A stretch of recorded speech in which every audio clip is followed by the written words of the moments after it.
बोलिए भारत माता की। सामने वाले नहीं बोलेंगे, उधर वाले ही बोलेंगे। उधर में जोश ज्यादा देख रहा हूं, इसलिए आप बोलेंगे इधर से, ठीक है ना? ये हाथ खड़े कर रहे हैं, उधर से ही बोलेंगे सब, इधर से नहीं बोलेंगे। वो बोलिए भारत माता की। अब आपका मालूम पड़ेगा उनका ज्यादा है कि आपका ज्यादा है। आवाज बुलंद आवाज होनी चाहिए। बोलिए भारत माता की। भाई ये तो अब मैं ये कह रहा हूं, एक साथ बोलना है, यहां से लेके वहां तक पूरा। बोलिए भारत माता की। भारत माता की। वंदे वंदे वंदे। आज के इस यूनिटी मार्च के कार्यक्रम में मंच पर विराजमान कैबिनेट में मेरी साथी उप मुख्यमंत्री श्रीमती दिया कुमारी जी, कैबिनेट में मेरे दूसरे साथी युवा एवं खेल मंत्री कर्नल राज्यवर्धन सिंह जी राठौर साहब, हमारे राज्यसभा के सांसद पार्टी के वरिष्ठ नेता श्री घनश्याम तिवारी जी, हमारी जयपुर की लोकप्रिय सांसद मंजू शर्मा जी, हमारे पार्टी के वरिष्ठ नेता विधायक भाई कालीचरण जी सराफ साहब, इस कार्यक्रम के संयोजक भाई जितेंद्र गोठवाल जी, पार्टी के महामंत्री और विधायक हमारे युवा विधायक भाई कैलाश वर्मा जी, हमारे विधायक भाई गोपाल शर्मा जी, बाल मुकुंदाचार्य जी, हमारे पूर्व राज्यसभा सांसद नारायण पंचारिया जी, युवा मोर्चा के प्रदेश अध्यक्ष अंकित चेची जी, पार्टी के जिला अध्यक्ष अमित गोयल जी, राजेश गुर्जर जी, महापौर सौम्या गुर्जर जी, कुसुम यादव जी, हमारे उप महापौर पुनीत कर्णावत जी, प्रदेश मंत्री भूपेंद्र सैनी जी, मेरे सामने खड़े मेरे युवा तरुणाई, वो युवा साथी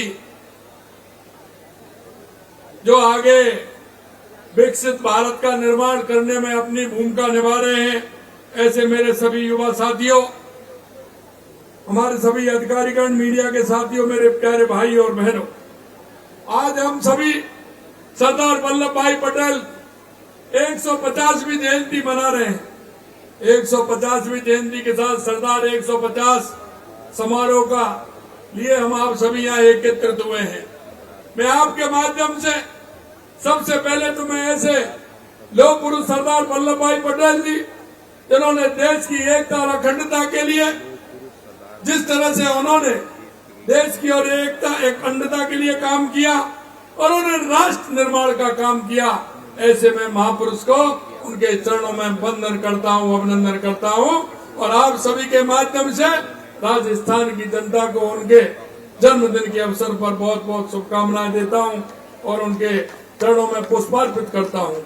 मित्रों, वो आधुनिक भारत के शिल्पकार, उन्होंने जिस तरह से बिखरे हुए भारत के टुकड़ों को जोड़कर एक सशक्त राष्ट्र बनाने में निर्माण किया। मित्रों, आजादी के बाद हमारा देश विभिन्न रियासतों में बटा हुआ था। देश में कई चुनौतियां थी, लेकिन उन चुनौतियों का स्वीकार करते हुए चारों तरफ जिस तरह से अलग अलग रियासतें अलग अलग स्वतंत्र रहना चाहती थी, लेकिन सरदार वल्लभ भाई पटेल ने, क्योंकि उनका नाम लोक पुरुष सरदार वल्लभ भाई पटेल, जिन्होंने एकीकृत का काम किया, जिसके परिणाम स्वरूप आज आधुनिक भारत की परिकल्पना संभव है। और आप देख सकते उस परिकल्पना को आगे बढ़ाते हुए हमारे देश के यशस्वी प्रधानमंत्री नरेंद्र मोदी जी काम कर रहे हैं। आज जब हम सभी उस महापुरुष की 150वीं जयंती पर याद करने के लिए आए हैं, निश्चित रूप से मैं कहना चाहता हूं, दृढ़ इच्छा शक्ति से ही राष्ट्र निर्माण की धुरी होती है। साथियों, जब हमारा देश 1947 में आजाद हुआ था, तो एक तरफ तो खुशी थी और एक तरफ विभाजन का दर्द भी था, लेकिन उसमें भी रियासतें बटी हुई थी। कोई रियासत कहीं जाना चाहती थी, कहीं पाकिस्तान में मिलना चाहती थी, लेकिन सरदार वल्लभ भाई पटेल जी ने उस चुनौती को स्वीकार किया और स्वीकार ही नहीं किया उन्होंने चुनौतियों को स्वीकार करते हुए 560 रियासतों को, जिनमें हर एक अपने आप में स्वतंत्र इकाई थी, उसको एकीकृत करने का काम किया था। इनमें से कुछ राजा अपनी रियासतों को स्वतंत्र राज्य बनाने के सपने भी देख रहे थे, तो कुछ पाकिस्तान में शामिल होने की योजना बना रहे थे। ऐसे में अगर कोई कमजोर नेता नेतृत्व कर रहा होता तो आज शायद भारत का नक्शा कुछ और होता। लेकिन मैं कहना चाहता हूँ, ऐसे सरदार पटेल ने जिस तरह से काम किया, और आपने देखा होगा, लेकिन सरदार पटेल ने अपनी कुशल नेतृत्व से मानव इतिहास में एकीकरण का सबसे बड़ा चमत्कार है। यह दुनिया का सबसे बड़ा चमत्कार सरदार वल्लभ भाई पटेल जी ने किया था। मैं आपको कहना चाहता हूं कि सरदार पटेल की खासियत, वो केवल एक हृदय से कोमल, इरादों से कठोर ही नहीं थे, बल्कि दूरदर्शी थे। और उन्होंने रियासतों को, राजाओं को समझाया कि एक संगठित रहेंगे, संयुक्त भारत में ही उनका और उनकी प्रजा का भविष्य सुरक्षित है। कुछ राजाओं ने सुरक्षा से विलय किया तो कुछ को राजनीतिक दबाव के और माननीय सरदार पटेल जी के कठोर निर्णय के कारण उनको एकीकृत किया था। जूनागढ़ के नवाब पाकिस्तान में शामिल होना चाहते थे, लेकिन जबकि वह स्वतंत्र भारत के साथ रहना, वहां की जनता स्वतंत्र भारत के साथ रहना चाहती थी, जिसके कारण वह नवाब वहां की हिंदू आबादी पर अत्याचार कर रहा था। सरदार पटेल ही थे जिन्होंने उसको एक साथ करके उनको भारत में मिलाने का काम किया। जूनागढ़ को उन्होंने सेना भेजकर ऑपरेशन पोलो चलाया और 48 घंटे के अंदर हैदराबाद को भारत का अंग बनाने का काम हमारे सरदार वल्लभ भाई पटेल जी ने किया। लेकिन साथियों, सरदार पटेल की सबसे बड़ी उपलब्धि ये नहीं, उन्होंने नक्शे पर रेखाएं खींची कि कई रियासतों को भारत में मिलाया। उनकी असली उपलब्धि ये थी कि उन्होंने लोगों के दिलों में राष्ट्रभक्ति और एक भारत की भावना को जागृत करने का काम सरदार पटेल ने किया था। उन्होंने हर भारतीयों को यह एहसास दिलाया कि चाहे वो गुजरात का हो, आसाम का हो, राजस्थान का हो, केरल का हो, सबकी पहचान एक है और वो भारतीय है। उन्होंने कहा था कि हमारा लक्ष्य संयुक्त भारत है, जो अपनी विविधता में एकता का प्रतीक होगा। ये विचार आज भी उनके प्रासंगिक है। मित्रों, मैं एक बात आपसे कहना चाहता हूँ, आज के मौके पर एक बात कहना चाहता हूँ, सरदार पटेल ने सिर्फ एक रियासत जम्मू कश्मीर को दूसरे के भरोसे छोड़ा था, और वो आप भी जानते हैं किसके भरोसे छोड़ा था।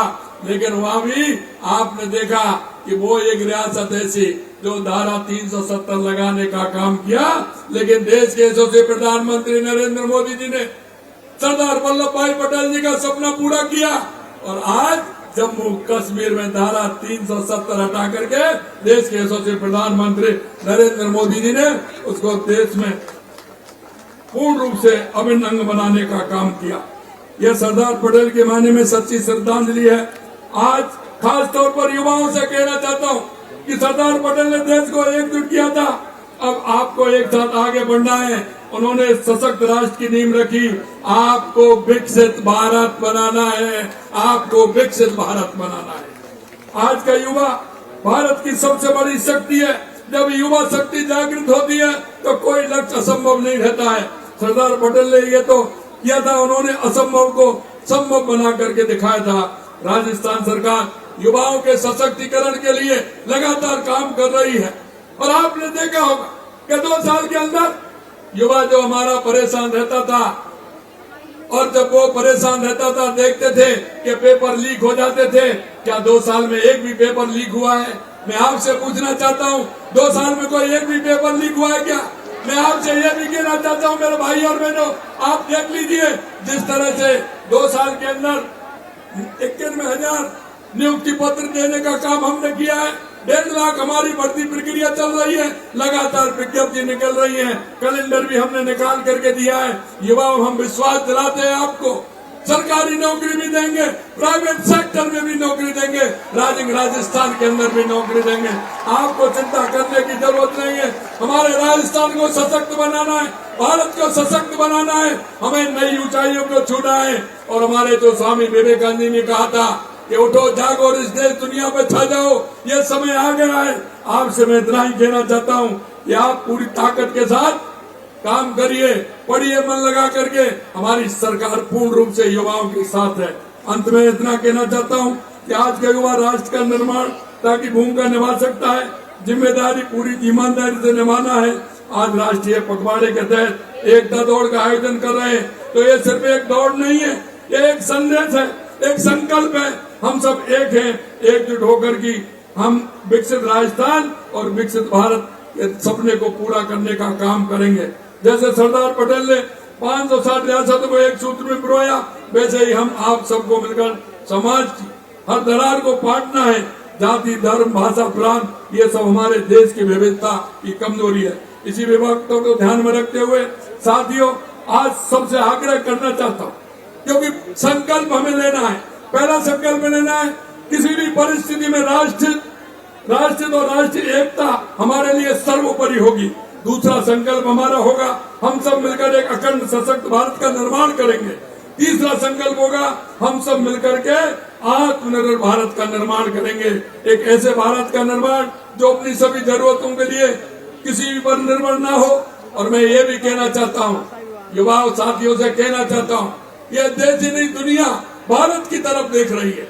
दुनिया भारत के युवाओं की तरफ देख रही है, पूरा विश्व आपकी तरफ देख रहा है। और मैं आपसे कहना चाहता हूँ, जो हमारे पूर्वजों ने सपने देखे थे कि भारत दुनिया का अग्रणी देश बनेगा, दुनिया का पहला देश बनेगा, यह भी मैं आपसे कहना चाहता हूँ।